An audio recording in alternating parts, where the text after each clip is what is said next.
मैं उस शहादत की कहानी को बताने के लिए आया हूं, उस माँ के दर्द को बताने के लिए आया हूं। वो छोटे छोटे भैया बहन जो आप सब की तरह अपने पिता के गले लगना चाहते हैं, वो भी अपने मम्मी पापा के साथ त्योहार मनाना चाहते हैं। जब एक बच्चा अनाथ हो जाता है उसका दर्द क्या होता है उसको बतलाने के लिए आया हूँ। एक 80 साल 85 साल का बूढ़ा पिता, एक बूढ़ी माँ जिसकी बुढ़ापे की ताकत टूट जाती है, उसका दर्द क्या होता है वो आपको एहसास कराने के लिए आया हूँ। कम से कम जागने की कोशिश करो बेटा, कोई बदले न बदले तुम बदलो। अगर हम बदल गए तो ये दुनिया बदल जाएगी। और ये विद्यालय का बच्चा अगर सकारात्मक हो गया तो ये देश परिवर्तित हो जाएगा। इस भावना के साथ इस एक जो सच्ची घटना है इसको आप ध्यान से सुनिएगा। ये घटना बेटा कोई काल्पनिक घटना नहीं, ये दीपावली की घटना है। ये दीपावली की घटना है और ये घटनाएं हम सबके आसपास होती है। मैं तो देहरादून की घटना बता रहा हूँ, ये 13 जनपद और पूरे राष्ट्र की घटना है बेटा। जब एक देश का जवान, वो किसी का पिता किसी का पुत्र घर आना चाहता है, लेकिन उसी समय उसको सियाचिन से, कभी जम्मू कश्मीर से, कभी पुलवामा से, कभी डोकलाम से आदेश आ जाता है, वो बच्चा घर नहीं आता। वो देश की रक्षा के लिए -डिग्री टेम्परेचर में खड़ा हो जाता है। हम आधा घंटा अभी बैठने में हमें दर्द होने लग जाएगी, लेकिन वो एक पैर में खड़ा रहता है बेटा। भोजन नहीं कर पाता है लेकिन फिर भी अखंड भारत के निर्माण के लिए एक ऊर्जा के साथ वहीं पर डटा रहता है। और खबर आती है कि इस बार दीपावली में वो बेटा, वो पुत्र घर आने वाला है। जब ये कहानी, जब ये संदेशा उस घर में जाता है तो आप मानो न मानो उस घर में दीपावली छाने लग जाती है, उस घर में खुशियां आने लग जाती है। जो माँ कल तक बच्चों के साथ लगी थी अब वो भी दुल्हनों की तरह सजने लगती है।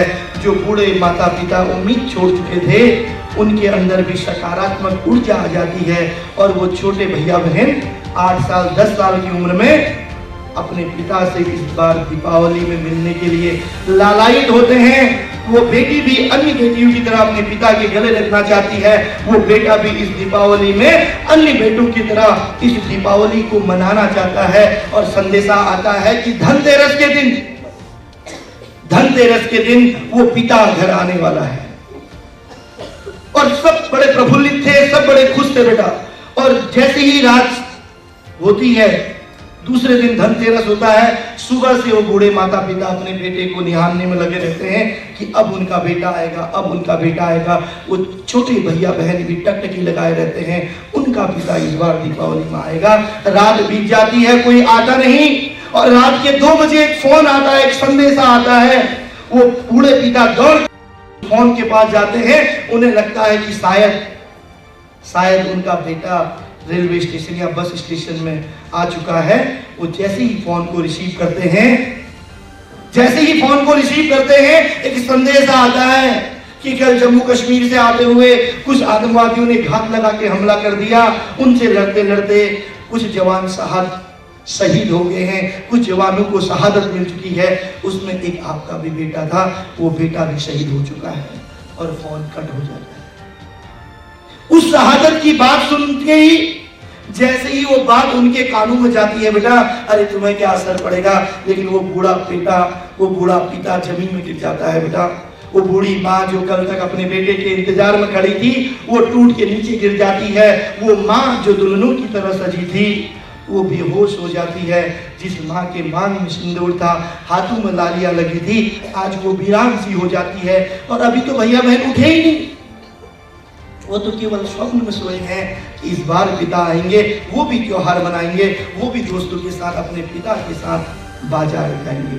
सुबह होती है, उठते ही दौड़ के दादा दादी के पास जाते हैं। एक माँ के पास जाता है, दादी से पूछता है कि आज तो पापा आने वाले थे लेकिन अभी तक नहीं आए, बोलो दादी हमारे पापा कब आएंगे, माँ हमारे पिता कब लौट के आएंगे।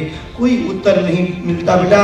उनको समझ नहीं आती जो घर कल तक खुशियों से भरा है वो आज शमशान सा क्यों लगता है। जो माँ कल तक दुल्हनों की तरह सजी थी वो आज क्यों वीरान सी पड़ी है। वो पूछते हैं, कोई उत्तर नहीं आता।